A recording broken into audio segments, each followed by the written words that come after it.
And importantly, we need to get our country back on track. And that's what I want to talk to you about this morning. And I know sometimes there's a lot of discouragement or people who think we can't do it or that the odds are long or the hill is too steep. In the greatest nation the world has ever known, the United States of America. And I do want to start out on a serious note and reflect just for a minute on the important events of this week for our nation, over 2 presidents, 2 parties, to remain committed to bringing Osama bin Laden to justice and the great work that was done. As governor of my state, we reduced spending in real terms in the last budget cycle, state spending in real terms for the first time in 150 years. We cut spending during my time as taxes during my time as governor by $800 million, even though we had 2 big recessions.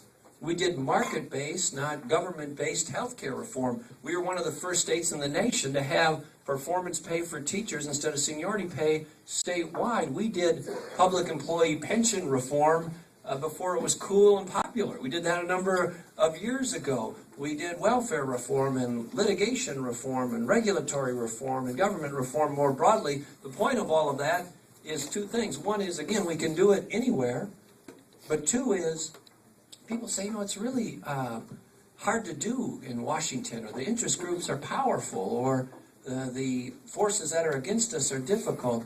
We can do it anywhere, but it requires strong leadership. It requires drawing some lines in the sand, and it wasn't easy to do that. And here are some examples of the kinds of things we should do. First of all, let's get rid of the ridiculous, overly burdensome, expensive, discouraging, intimidating 9,000-page monstrosity that is our tax code, and throw it out and get a simpler, fairer, flatter tax system in this country.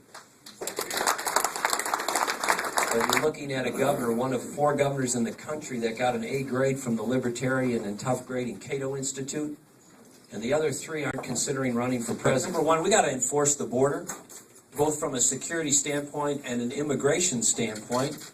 You can't be a country that's based on the rule of law and then have this many people knowingly and openly breaking the law. Americanize our energy sources.